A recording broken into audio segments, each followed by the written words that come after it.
चलिए तो दोस्तों स्वागत है आप सभी का वर्ल्ड अफेयर चैनल पर। स्टार्ट करते हैं अपने आज के करंट अफेयर डेली बेसिस पे। यहाँ पर आप पढ़ सकते हैं quick organisation special day news of the day and PYQs. आप मेरा टेलीग्राम चैनल ज्वाइन करें अमन सर वाईफेसली, थोड़ा आपको इस वीडियो का पीडीएफ अवेलेबल हो सके। पहला current affair, global investment trend monitor report 2022 जो है जारी की जा चुकी है। देखिए ये जो रिपोर्ट है ग्लोबल इन्वेस्टमेंट रिपोर्ट, ये यूएन CTAD के द्वारा दी जाती है, United nation conference on trade and development. इसमें इस बार की रिपोर्ट में ये चीज़ दर्शाई गई कि जो क्लाइमेट मिटिगेशन के लिए जो फंडिंग हुआ करती थी, इकोनॉमिक डाउनट्रोन होने की वजह से जो है वो कम हो चुकी है। तो इसका पूरा डाटा जानने से पहले एक क्वेश्चन आप सभी के सामने, निम्नलिखित में से कौन सा जो है ओल्डेस्ट माउंटेन या हिल रेंज है इंडिया में? आंसर कमेंट बॉक्स पे दीजिएगा। चलिए तो डाटा को जानते हैं। देखिए अभी जो क्लाइमेट मिटिगेशन के लिए जो इन्वेस्टमेंट प्रोजेक्ट थे वो 7 से 12% के आसपास जो है डिक्लाइन हो चुके हैं, और कारण इसका पूरी रिपोर्ट में यही बताया गया कि पूरी दुनिया में इकोनॉमिक स्लो डाउन चल रहा है, यूक्रेन वॉर हुआ रशिया के साथ और बाकी कारणों की वजह से। तो गैप ऑफ मिटिगेशन और अडॉप्शन जो है बहुत ज़्यादा बढ़ चुका है। उसके अलावा अगर देखा जाए जो 700 रिन्यूएबल एनर्जी इन्वेस्टमेंट प्रोजेक्ट जो कि यूरोप में लोकेटेड है, उसमें जो है बहुत सारे प्रोजेक्ट रोके गए हैं अभी के फिलहाल के लिए। तो बाकी United nation conference on trade and development के बारे में जानते हैं। इसकी स्थापना 1964 में हुई थी। इंटरनेशनल गवर्नमेंटल ऑर्गेनाइजेशन है जो डेवलपिंग स्टेट्स जो हैं उन सभी का जो इंटरेस्ट है उसे प्रमोट करती है वर्ल्ड ट्रेड में। यूएन CTAD जो है यूनाइटेड नेशन सेक्रेटेरिएट का ही पार्ट है जो कि ट्रेड इन्वेस्टमेंट डेवलपमेंट इश्यूज में काम कर रहा है। चलिए एक और करंट अफेयर, चीता अवेयरनेस प्रोग्राम स्टार्ट किया गया है।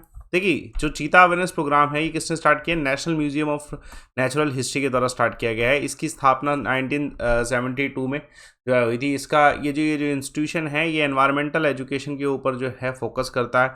नेचुरल हेरिटेज हमारा जो है जियोलॉजी, बॉटनी और जूलॉजी, इन सब चीज़ों पे। और ये किसके अंडर काम करता है? Ministry of environment, force and climate change के अंडर काम करता है। इसके बारे में और जानने से पहले एक क्वेश्चन आप सभी के सामने, दमहाल फोक जो है ये कौन सी स्टेट का फोक डांस है? आंसर कमेंट बॉक्स पे दीजिएगा। चलिए तो चीता के जो अवेयरनेस कैंपेन है उसके बारे में जानते हैं। देखिए आप सभी जानते हैं हमारे भारत में अभी एक्शन प्लान जारी किया गया है जिसमें चीता को री इंट्रोड्यूस किया गया इंडिया में। अभी आप लेटेस्ट आपने सुना होगा कुनो नेशनल पार्क मध्य प्रदेश में पहला फर्स्ट फेज जो है चीता को री इंट्रोड्यूस करने का यहाँ पे स्टार्ट किया गया। 50 चीता जो है री इंट्रोड्यूस करने हैं आने वाले 5 सालों में, जिसमें से स्टार्टिंग कुनू नेशनल पार्क से हुई है। ठीक है, अगर देखा जाए चीता के बारे में तो चीता जो है एक ओनली लार्ज मैमल है जो कि एक्सटेंड हुआ है इंडिया से हंटिंग और हैबिटेट लॉस की वजह से, है ना। अभी अफ्रीकन चीता जो है ये लार्जेस्ट जेनेटिक डाइवर्सिटी है और डेफिनेटली इंडिया में जो लेके आए हैं वो भी वहीं से लेके आए हैं।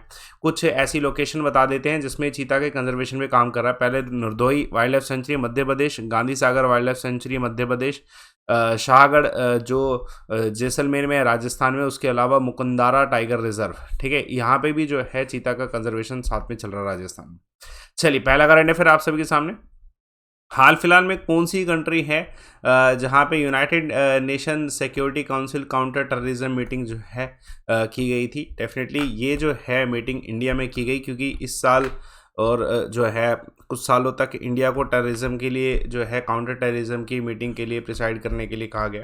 तो 2 दिन का ये काउंटर टेररिज्म मीटिंग रहा यूनाइटेड नेशन सिक्योरिटी काउंसिल की तरफ से, जिसमें जो पहला मीटिंग रहा वो दिल्ली में हुआ और जो दूसरा मीटिंग रहा वो फाइनेंशियल कैपिटल मुंबई में हुआ। मिनिस्ट्री ऑफ एक्सटर्नल अफेयर्स के अनुसार जो थीम 2 दिन का रखा गया वो थीम भी पता होना चाहिए, combating the use of new and emerging technologies for terrorist purpose. तो इसको कॉम्बैक्ट करना ज़रूरी है। जो अभी टेररिस्ट जो है एमर्जिंग टेक्नोलॉजीज को यूज़ कर रहे हैं उनको रोकना बहुत ज़रूरी है। तो 2 दिन के मीटिंग में जो है इंटरनेट, न्यू पेमेंट मैकेनिज्म किस तरीके से यूज़ कर रहे हैं टेररिस्ट, ड्रोन किस तरीके से यूज़ कर रहे हैं, इन सब चीज़ों पे डिस्कशन किया गया है। स्पेशल मीटिंग था ये। उसके अलावा हाल फिलहाल में इंडिया ने G20, देखिए G20 प्रिसाइड करने वाला इंडिया, तो इंडिया ने गेस्ट कंट्री किसको अनाउंस किया है? तो बांग्लादेश को अनाउंस किया है। 6 मीटिंग कोलंबो सिक्योरिटी कॉन्फ्रेंस की जो है कहाँ पे ऑर्गेनाइज की गई इंडिया की सिटी में? तो कोचिन में। एक और करंट अफेयर देखिएगा, कौन सा इंडियन एयरपोर्ट है जिसको 10 बिजिएस्ट एयरपोर्ट में जो है इंक्लूड किया है रिसेंट रिपोर्ट में? तो इंदिरा गांधी इंटरनेशनल एयरपोर्ट जो है इसको जो है इंट्रोड्यूस किया गया है। इंदिरा गांधी इंटरनेशनल एयरपोर्ट कहाँ पे लोकेटेड है? दिल्ली में लोकेटेड है। देखिए पहले भी जो है लास्ट अक्टूबर का भी देखा जाए तो यह जो है 10th बिजिएस्ट एयरपोर्ट में था पूरी दुनिया में, लेकिन लास्ट नंबर पे था। अभी रैंकिंग थोड़ी सी इंप्रूव हुई है। इससे पहले एयरपोर्ट दिल्ली का जो है 14th बिजिएस्ट था 2019 में, कोविड से पहले की अगर बात करी जाए तो आंकड़े थोड़े से चेंज हुए, क्योंकि बिजिएस्ट होने से डेफिनेटली जो है बिजिएस्ट है तो तभी इकोनॉमी में और फ़ायदा होगा, क्योंकि जो है पैसेंजर आता जाता रहेगा। इंटरनेशनल एयरपोर्ट कौन सा है जो कि वर्ल्ड का बेस्ट एयरपोर्ट घोषित किया है? तो अहमद इंटरनेशनल एयरपोर्ट कतार दोहा, पहले भी यही था। उसके अलावा जो दोनी पोला एयरपोर्ट है ये कौन सी स्टेट में 3rd एयरपोर्ट घोषित किया गया? अरुणाचल प्रदेश में। एक और करंट अफेयर देखिए, कौन सी कोल्ड ड्रिंक ब्रांड है जो कि इंडिया में $1 बिलियन ब्रांड बन चुका है? तो स्प्राइट है। क्वेश्चन आ सकता है। देखिए कोको कोला जो है उसी का ही ब्रांड है स्प्राइट, तो ये $1 बिलियन ब्रांड इंडिया में बन चुका है, क्योंकि इसका जो है स्ट्रॉन्ग ग्रोथ वॉल्यूम में जो है देखने को मिला है इस साल। तो सॉफ्ट ड्रिंक का ये जो कंपनी है इसके जो सीईओ हैं, ठीक है, जेम्स क्यूनी, चेयरमैन है, chief executive officer Coca Cola company के, उनके द्वारा जो है इस चीज़ की अनाउंसमेंट भी की गई है, तो इनके नाम के ऊपर क्वेश्चन आ सकता है। इंडिया का जो first vaccine against cervical cancer है वो लॉन्च किया गया, किसने? तो सीरम इंस्टीट्यूट ने लॉन्च किया है। देखिए एक और क्वेश्चन, मोस्ट वैल्यूएबल कंपनी हाल फिलहाल में इंडिया की कौन सी बनी? कैंसर ब्रांड्स इंडिया रिपोर्ट है। Tata consultancy, TCS service, TCS को ही जो है वैल्यूएबल कंपनी घोषित किया गया। वेरी इंपॉर्टेंट, हाल फिलहाल में कौन से ऐसे व्यक्ति हैं इनमें से जिनको जो है चेयरमैन घोषित किया गया है एयरपोर्ट ट्रांसपोर्ट कमेटी का इंटरनेशनल सिविल एविएशन ऑर्गेनाइजेशन की तरफ से? तो आंसर क्या है इस क्वेश्चन का? शिफाली जुनेजा जी हैं, ठीक है, शिफाली जुनेजा जी हैं जो कि इलेक्ट की गई हैं as a chairperson of air transport committee of United Nation specialised aviation agency, जो कि International Civil Aviation Organisation, Canada में हेडक्वार्टर मॉन्ट्रियल। और जुनेजा जी के बारे में जानते हैं, 1992 बैच ऑफिसर है इंडियन रेवेन्यू सर्विसेज के इनकम टैक्स ग्रेड्स। तो इन्होंने वैसे मिनिस्ट्री ऑफ सिविल एविएशन में जॉइंट सेक्रेटरी के रूप में काम किया है, तो इस वजह से इस पोस्ट में आ पाई हैं। सीनियर आईएएस ऑफिसर कौन से हैं जिनको डायरेक्टर जनरल ESIC का बनाया गया? तो राजेंद्र कुमार जी। रिसेंटली कौन सीईओ बनाए गए data protection council of India के? तो विनायक गोडसे।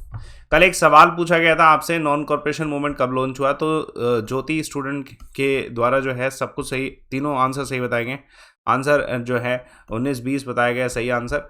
और आज का सवाल देखिएगा, हाल फिलहाल में ये क्वेश्चन आपको मिल सकता है, हाईएस्ट रिप्रेजेंटेशन लोकसभा में कौन सी स्टेट की है? और वैल्यू भी आप बताइए और बाकी स्टेट्स की रिप्रेजेंटेशन वैल्यू भी बताइए, कमेंट बॉक्स में आंसर दीजिएगा। टेलीग्राम चैनल ज्वाइन करें अमन सर वाईफाई स्टडी PDF के लिए। आप एक सब्सक्रिप्शन ले सकते हैं। देखिए ये मंथ का लास्ट डे है और मेरे हिसाब से ये फेस्टिवल मंथ में अगर आपने सब्सक्रिप्शन लिया तो आपको अनलिमिटेड एक्सेस के साथ बहुत बेनिफिट होने वाले हैं, जैसे कि आपको फीस में जो है डिस्काउंट्स मिलेंगे। लाइव अमन से आप आज लास्ट डे है तो आप आज जो है यूटिलाइज कर सकते हैं। इधर आप बस कोड लगाएं लाइव अमन और प्रोसीड टू पे करें। इस मौके को मत छोड़िएगा, फेस्टिवल मंथ का बेनिफिट अलग रहता है। तो लाइव अमन कोड से आज ही जो भी सब्सक्रिप्शन लेना हो अनअकैडमी का आज ही लीजिए लाइव अमन कोड यूज़ करके। और बाकी सेशन को लाइक करिए, शेयर करिए, चैनल को सब्सक्राइब करिए। Thanks a lot for watching.